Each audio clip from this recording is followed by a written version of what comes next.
In this lecture, we will try to understand the tensor force, which is actually a part of the nuclear force along with the central force. In fact, we will discuss the experimental evidence, the general form of the tensor force, and some of its important properties in this lecture. First of all, I would like to deal with the experimental evidence of the existence of tensor force or non-central force. Actually, the experimental results show that a fine structure in the radio frequency magnetic resonance spectrum of deuteron is found. Actually, this result is different from the theoretical prediction. We have studied that the quadrupole moment in case of the two nucleon system was actually 2.82 into 10 to the power minus 31 meter square. I hope you remember this value. So it was assumed that the neutron proton force is a central force, and in this condition ground state of deuteron must be a S state having zero quadrupole moment, and its magnetic moment should be the algebraic sum of the magnetic moments of the proton and the neutron. Actually, all these things we have already studied in the problem when we have discussed ground state of deuteron.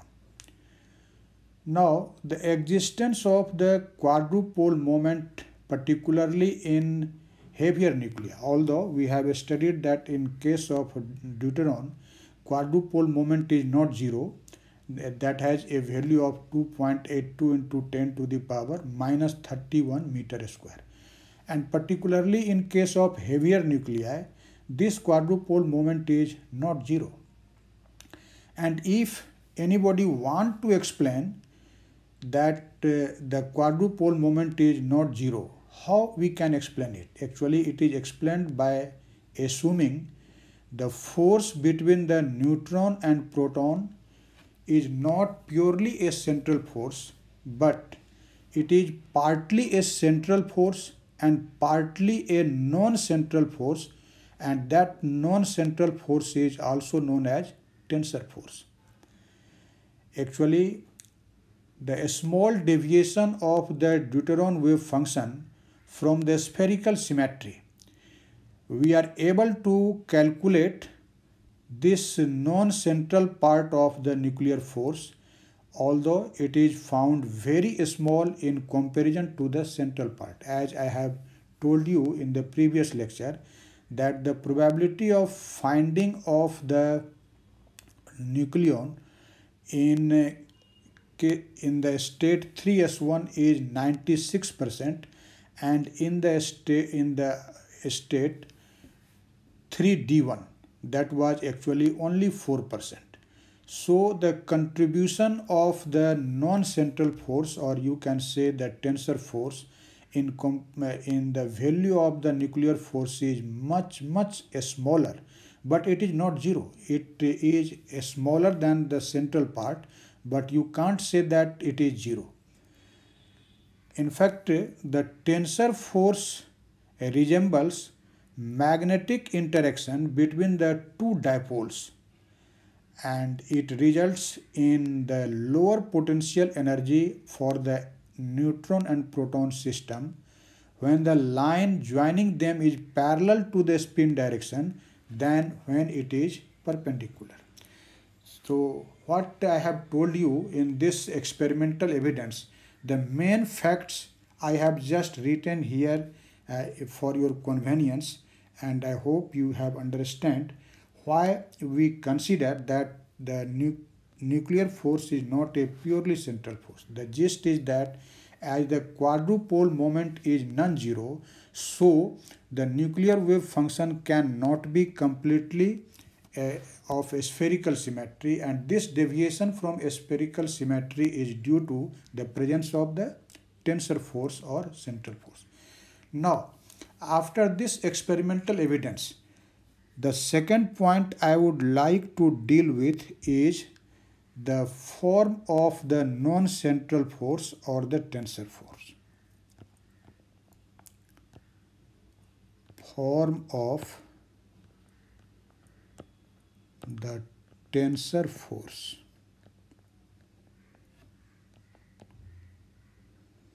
Or non-central force.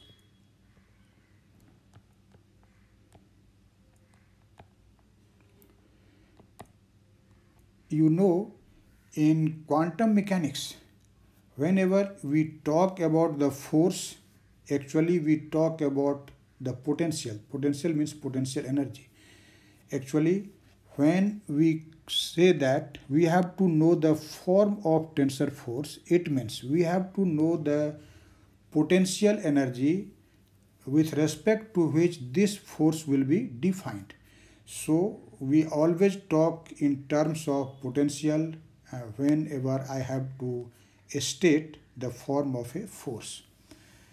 And you should note that the non-central part of the nuclear force depends not only on the relative position R between the two nucleons, but also on the spin orientations. And these spin orientations of two nucleons are actually represented by two vectors denoted by sigma 1 and sigma 2.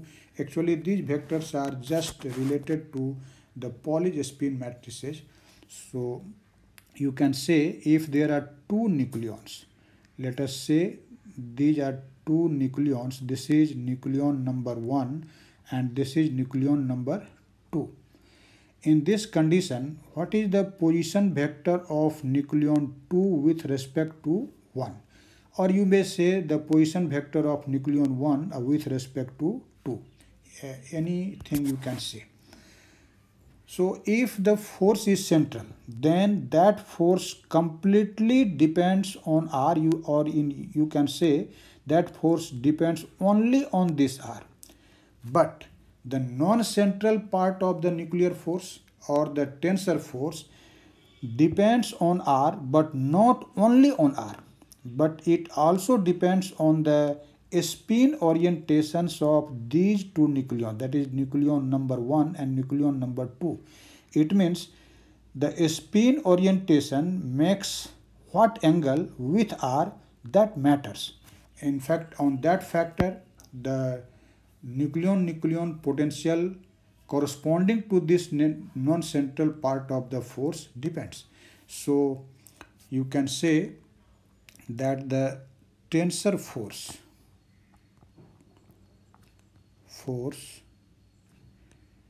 depends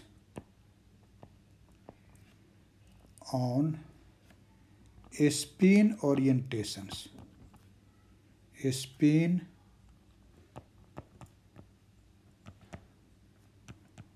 orientations, and that spin orientations are denoted by the vector sigma 1 and sigma 2 of the two nucleons. Although it also depends on R, but along with R, it depends on the spin orientations, which is designated by the vector sigma 1 and sigma 2 of the two nucleons. Actually, this spin dependence of the non-central part of the force is due to the non-zero value of the quadrupole moment.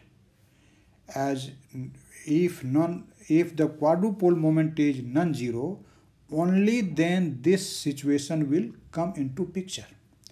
So this potential must be invariant under rotations and reflections of the coordinate system used to describe the relative motion of the nucleons, and hence it must be a scalar. In fact, what I have told you, that the potential which will be a general potential which will define the also the non-central force, that potential should be what? that potential should be invariant under rotations. Potential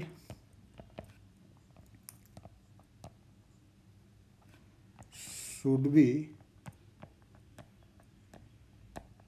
invariant under rotation, and simultaneously reflection of the coordinate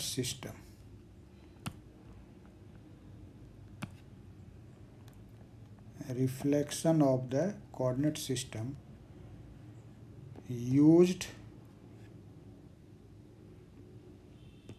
to describe the relative motion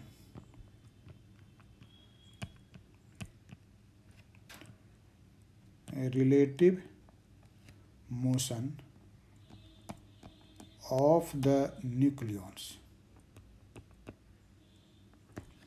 The potential which we want to discover, which will in fact include the central part of the force and non-central part of the force, such a potential should be invariant under rotation and a reflection of the coordinate system used to describe the relative motion of the nucleons. And this fact implies that potential should be a scalar. So this potential should be a scalar. We will also see why it is a scalar in just after some few times in this lecture. Actually, it was found that if the interactions are assumed to be invariant with displacement, rotation and inversion of the observer's coordinate system, and also independent of the particle's velocity, then the general form of the potential can be written in a particular form. In what form? So the general form of the potential, if it satisfies all the conditions which I have mentioned here. What are the conditions? If the interactions are invariant with respect to, I have said, displacement, rotation, inversion of the observer's coordinate system, and simultaneously it is also independent of the particle velocity, in that condition, what will be the general form of the nucleon potential? Nucleon potential. Actually, this general form of the potential is written as V of r equal to V1 of r plus V2 of r sigma 1 dot sigma 2 plus V3 of r S12.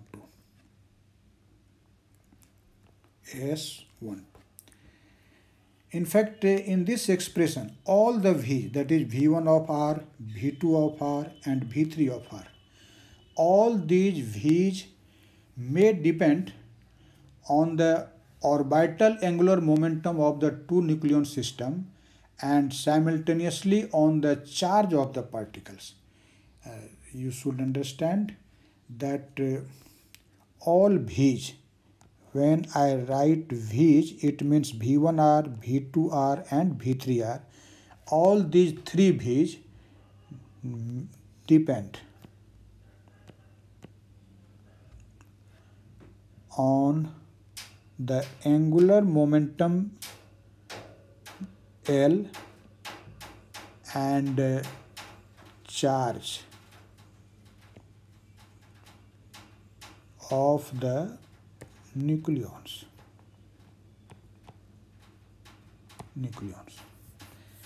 Actually, in the three terms in RHS of equation 1, what these terms refer, just we want to know it. The first term is V1 of R. Actually, this is central part of the potential, or you may say it is purely a central potential, and so it corresponds to central force. This corresponds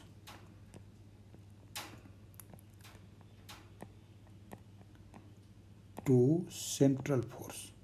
As I have told you, the major part of the nuclear force is central force, and so this, in the general form of the nucleon potential, the first term is the potential V1 of R, and actually this is a central potential. As you see, this potential depends only on R, so definitely it is a central potential, and this central potential corresponds to central force. The second potential term is V2 of R sigma 1 dot sigma 2. Actually, this is also a central potential.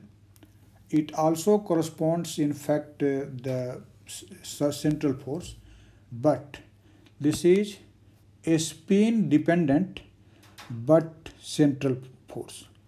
So this potential corresponds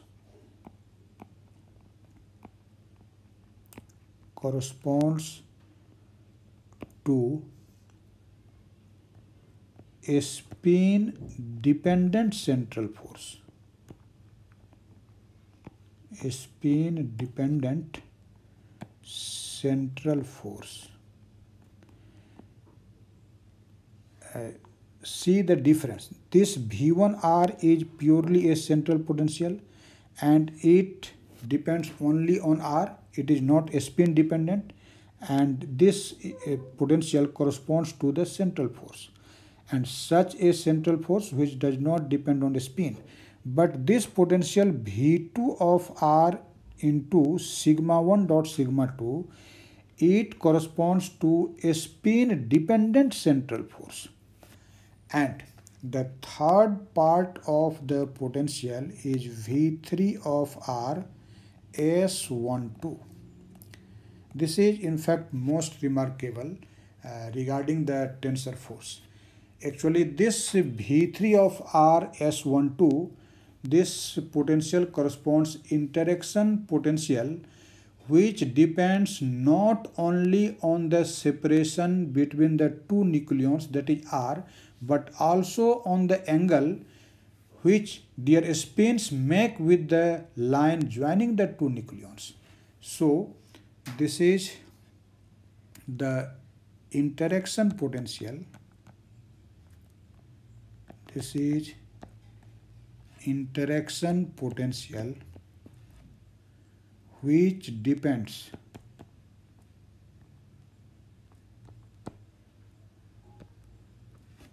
not only on R. When you say R, this is in fact the relative distance between the two nucleons, but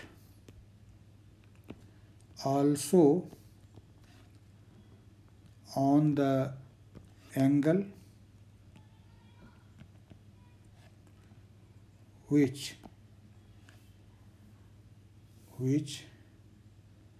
the spins of the nucleons make with the line joining the two nucleons.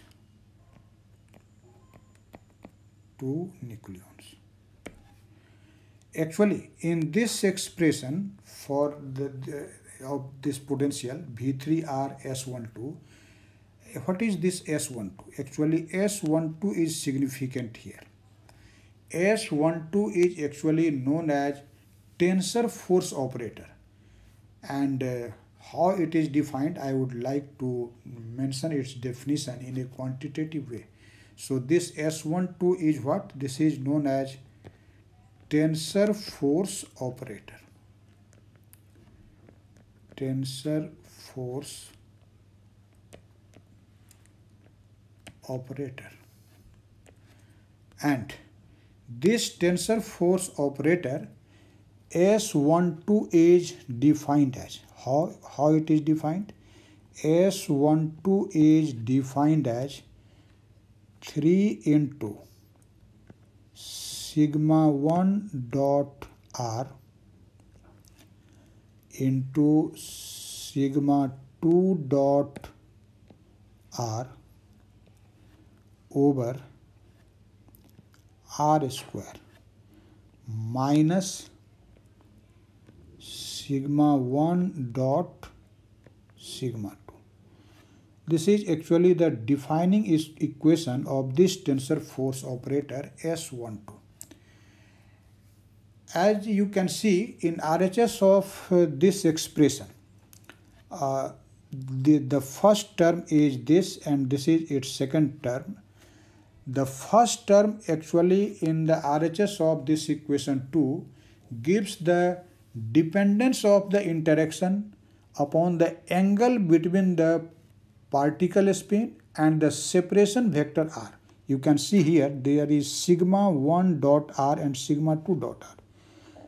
And as you know, if this is vector r, this is actually the position vector of a nucleon 2 with respect to 1, and this is nucleon number 1. If sigma 1 is directed in this direction, and let us say this is angle theta 1, so this sigma 1 dot r will be what? This will be sigma 1 r cos theta.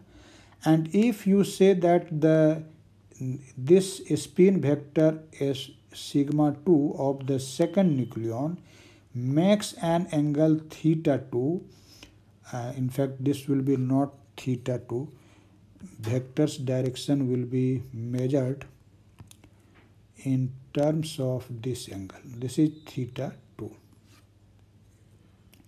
This is theta 2. And then you can define this term sigma 2 dot r, that will be sigma 2 r cos theta 2.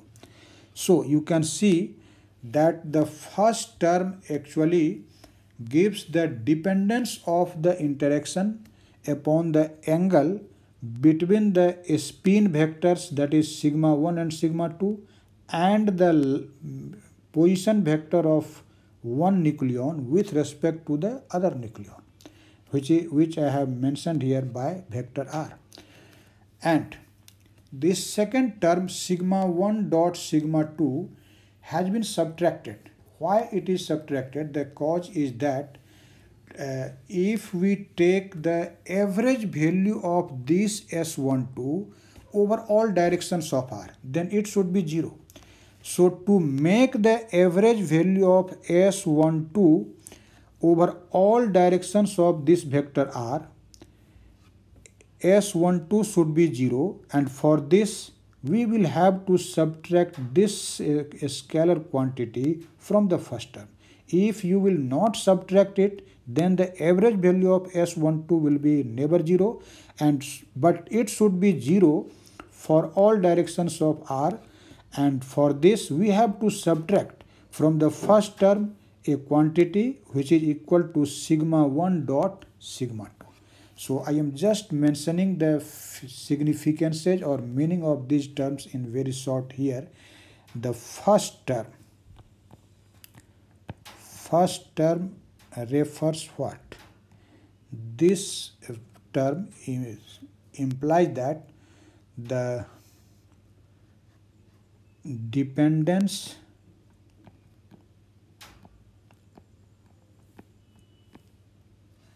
of the interaction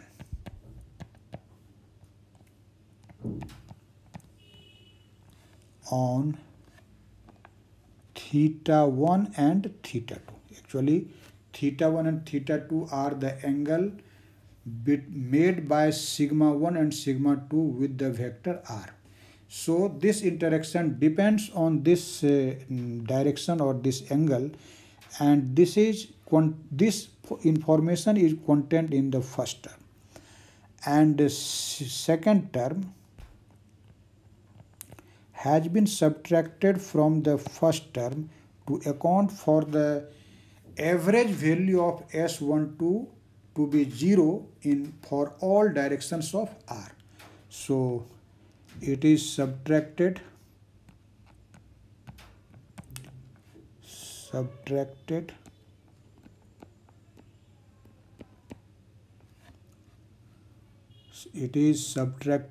so that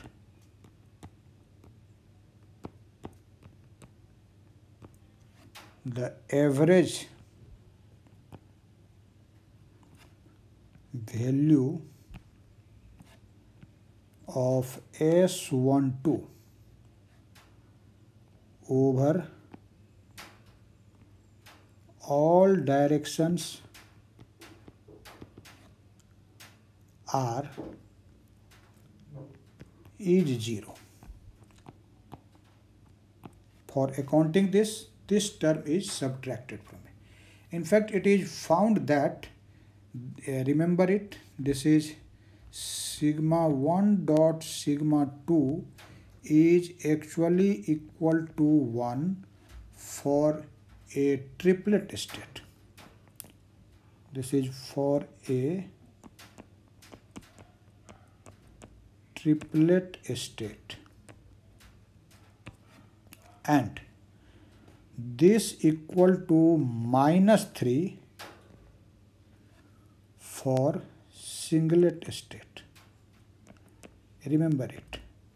Sigma 1 dot sigma 2 is equal to 1 for singlet state, and it is -3 for sigma 1 dot sigma 2 is 1 for triplet state, and it is -3 for singlet state.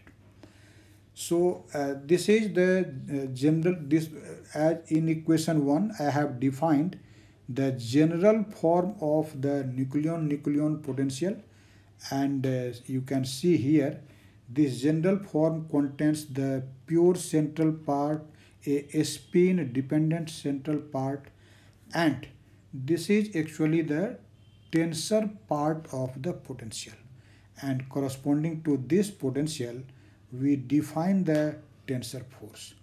So now we will discuss some of the important properties of this non-central or tensor force. So the properties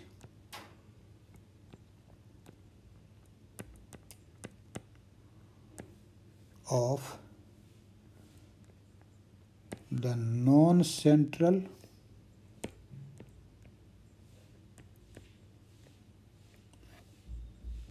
force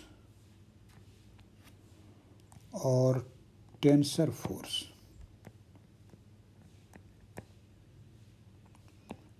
In this heading, we will discuss some of its properties.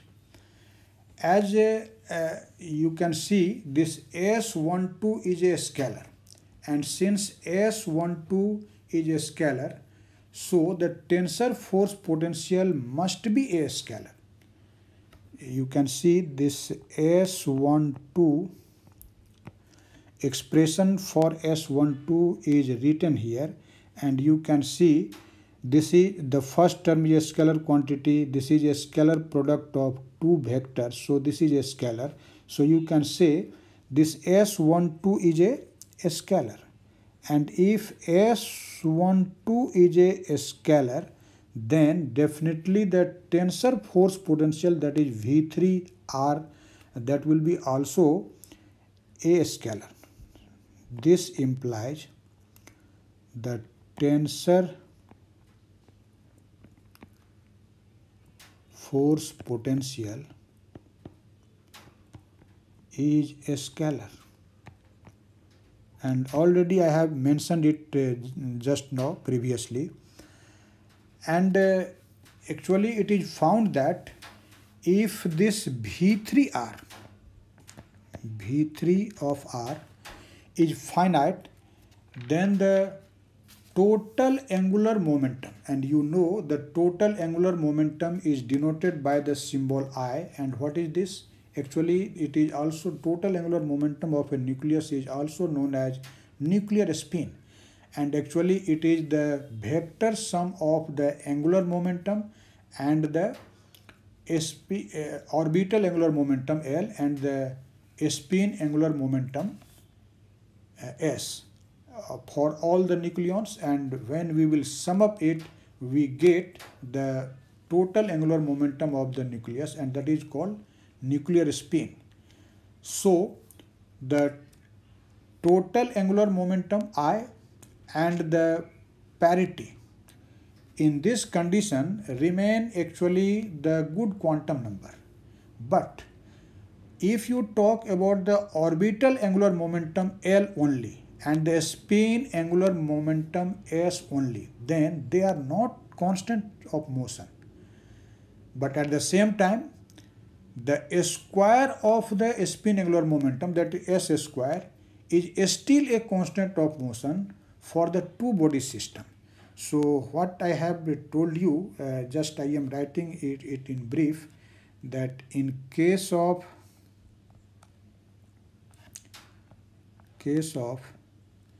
a two body problem,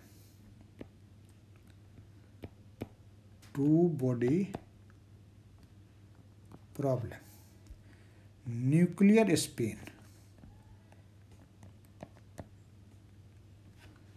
nuclear spin means total angular momentum.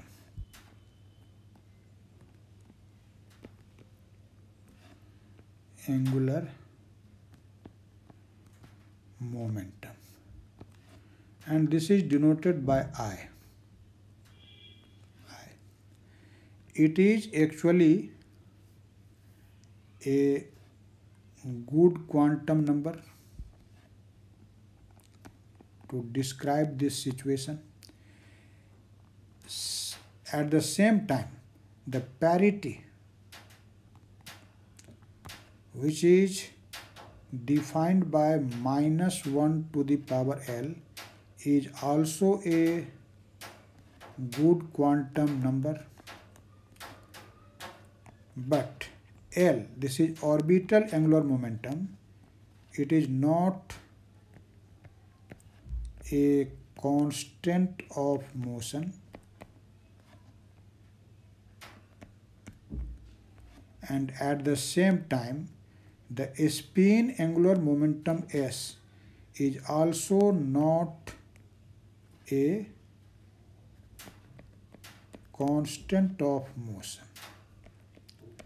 But S square, this is a constant of motion even in this condition. Constant of motion.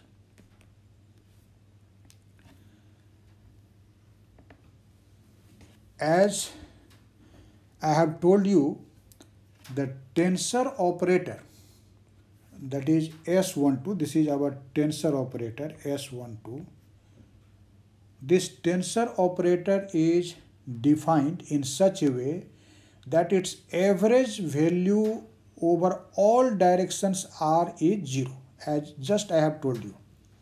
So in the singlet spin state, there is no preferred direction for the spin orientation, and hence total spin angular momentum should be 0. Total only spin angular momentum should be 0. So as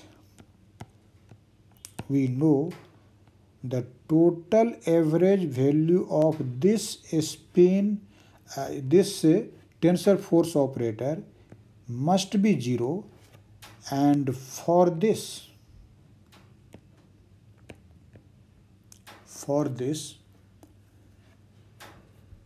in the singlet spin state, singlet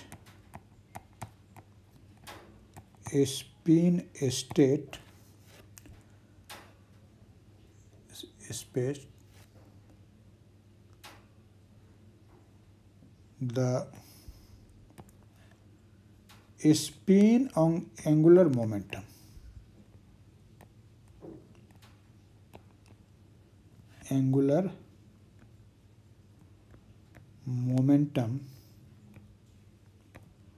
must be 0.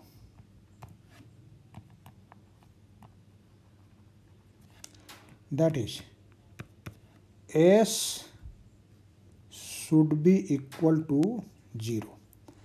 And what will be this S? This will be actually equal to half sigma 1 plus sigma 2. And this should be equal to 0. And this result implies that sigma 1 plus sigma 2 is equal to 0, and it means sigma 1 is equal to minus sigma 2. So if we talk about the singlet state, in that condition these two spin vectors are equal in magnitude but opposite in direction. So if we want to calculate the tensor force operator, that is this S12, in case of the singlet spin state, then what will be its value? You can see, you will find that this S12 will be also 0. So for singlet spin state, this S12, as you know, the general definition of S12 is what? This is 3 into sigma 1 dot r into sigma 2 dot, sorry, here is dot, sigma 2 dot r over r square minus sigma 1 dot sigma 2. But just I have calculated that in the singlet spin state, sigma 1 is equal to minus sigma 2. So if we will replace this sigma 2 in terms of sigma 1, then this will be minus sigma 1, and our result will be what? Minus 3 sigma 1 dot r into sigma 1 dot r divided by r square, and here sigma 2 will be written as minus sigma 1, so this will be plus sigma 1 dot sigma 1. Now, in accordance with the property of this sigma vector, what will be this? This will be actually equal to minus 3. As you know, in the singlet state, the product of the scalar product of these spin vectors is equal to, in fact, 1, and so this will be minus 3, and this is plus 3, and so this will be cancel out, and our result will be actually S12 is equal to 0. So you can see here that perhaps I have mistaken earlier. This was actually plus 3, not minus 3 in triplet spin state. So this S12 is equal to 0.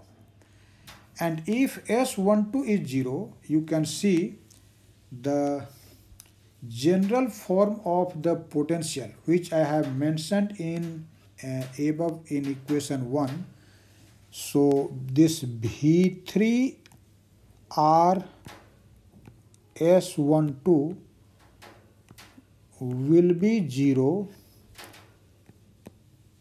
in case of singlet spin state. And you know this is actually the tensor part of the force or the potential which refers the tensor or non-central part of force.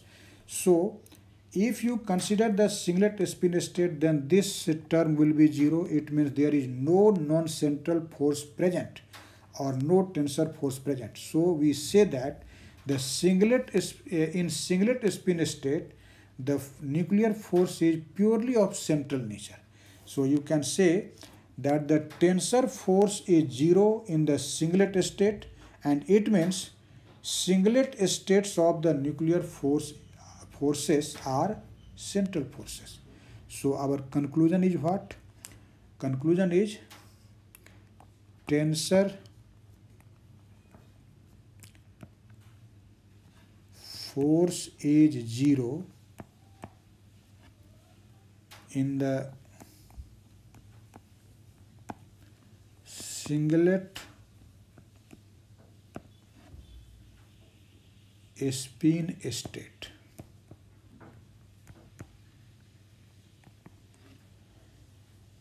And if tensor force is 0 in singlet spin state, it means singlet states of the nuclear force are purely a central force.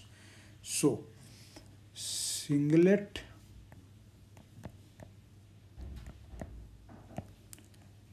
states of the nuclear force, singlet states of the nuclear force is purely central force.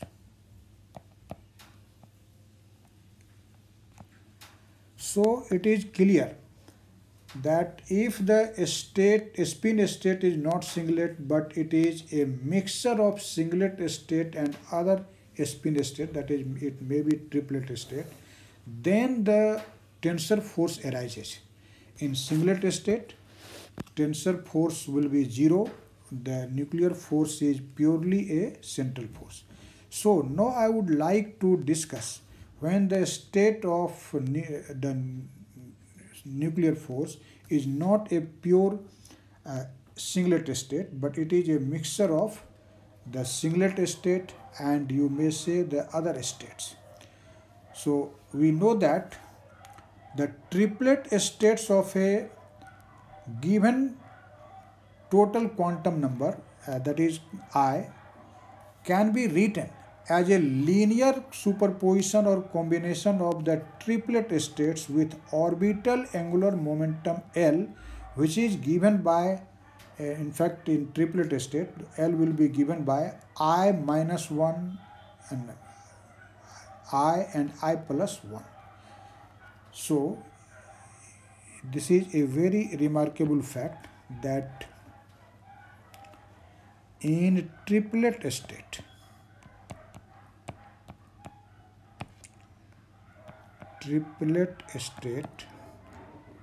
orbital angular momentum L is equal to I minus 1. In fact, L will have 3 values, I minus 1 and I, and the third one will be I plus 1. These are the value of, in fact, orbital quantum number in case of triplet state. And you know the parity of a wave function, parity of the wave function is given as how? This is defined as minus 1 to the power L. And you can see here, if we put minus 1 to the power, if we take L equal to I, then this will be minus 1 to the power I. If we take L equal to I minus 1, this will be, parity will be minus 1 to the power I plus 1. And if we take L equal to I plus 1, what will be the parity? This will be minus 1 to the power, here I have taken I plus 1, so this will be I minus 1. You can see, if this number will be an even number, if this number, you can see that if the value of parity for L equal to I is actually even, then what will happen? You can see that the two states, that is L equal to I plus 1 and I minus 1, for these two states, the parity wave functions will be actually of opposite sign with respect to this value. Because if you take this I is even, then minus 1 to the power some even number, that will be even, and if I is odd, then minus 1 to the power odd number will be minus 1. And when you will add 1 or subtract 1 from an odd number, you will get even. And if you also add or subtract 1 from an even number, you will get an odd number. So definitely the power in this first term is, if even, then powers I plus 1 and I minus 1 will be odd. And when it is odd, then I plus 1 and I minus 1 is even. So we can see that the parity of wave function with the angular momentum L equal to I, this is L equal to I, has opposite parity to the two states with L equal to I plus 1 and I minus 1. And hence, for I equal to 1 states of even parity, there is a mixture of 3 S1 and 3 D1 states.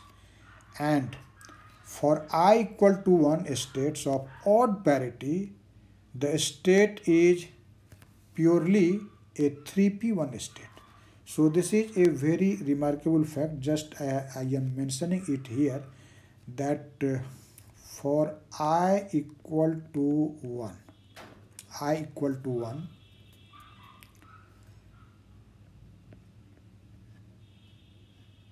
states of even parity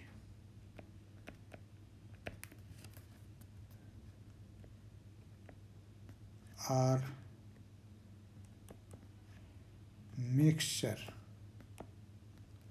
of 3s1 and 3d1 states. 3d1. And see here, and for I equal to 1, states of odd parity,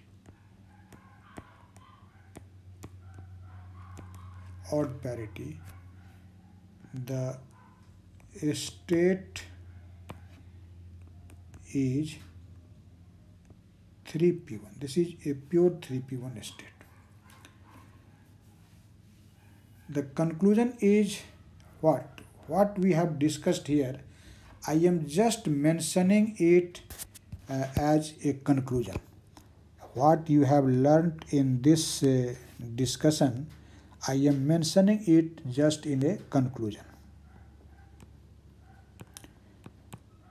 Till now we have discussed that the potential, or you may say the nucleon potential, has actually a central force which is equal to the force between a neutron and a proton in the singlet spin state, and it has also a tensor force, and this tensor force actually corresponds to the triplet spin state. In fact, it is found that the tensor force is in fact the minor part of the nuclear force. In fact, it has a long range in comparison to the central part of the nuclear force, and at the same time it is weaker in strength than the central force. These are its different characteristics. Actually, the central force between the nucleons is spin independent, but you know the tensor force or the non-central force is spin dependence. Or actually the spin dependence of the nuclear force arises entirely from the tensor force. And this is actually zero, this tensor force is zero in the singlet spin state, and it is effective if the spin state is triplet. So the existence of bond triplet state of the neutron-proton system is due to the tensor force. The singlet bond state is due to only the central force, but as the nucleon system has also a bond state in triplet state, and that bond state is only due to the tensor force. In other words, you can say the tensor force is responsible for the existence of the bond triplet state of the neutron-proton system or two nucleon system. So I am just mentioning some of the important conclusions which we have discussed. So the nuclear force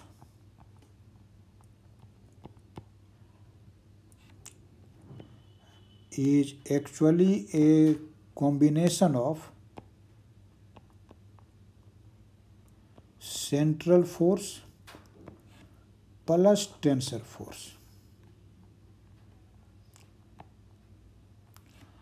Central force is actually its major part.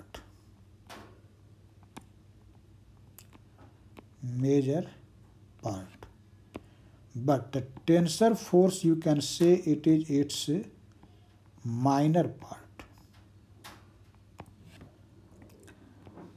Again, the tensor force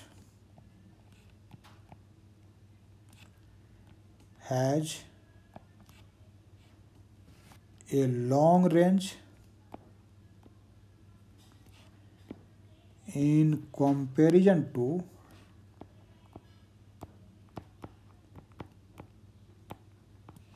central force. Long range in comparison to tensor force, central force, and it is weaker than the central force.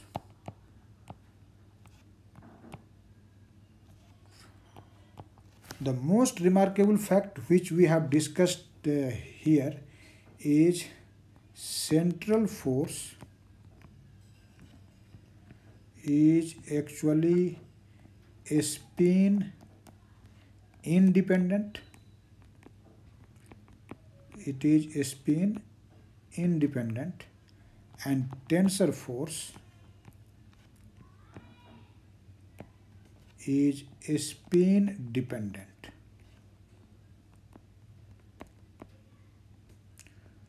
Spin dependent. Again, singlet spin state. If the spin state of nucleus is singlet spin state, then nuclear force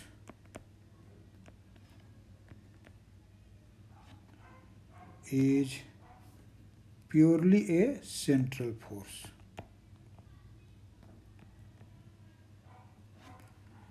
And the triplet state,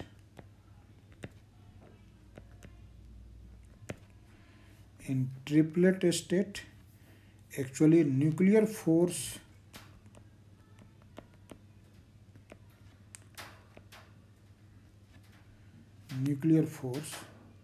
equal to central force plus tensor force. So this tensor force finds its origin only in case of the triplet spin state, not in singlet spin state. In fact, it is effective in the triplet spin state, not in singlet spin state. And thus we can say that the existence of bond triplet state of nucleon system is due to the tensor force.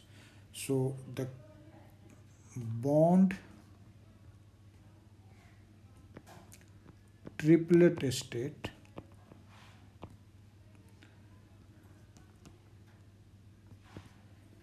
is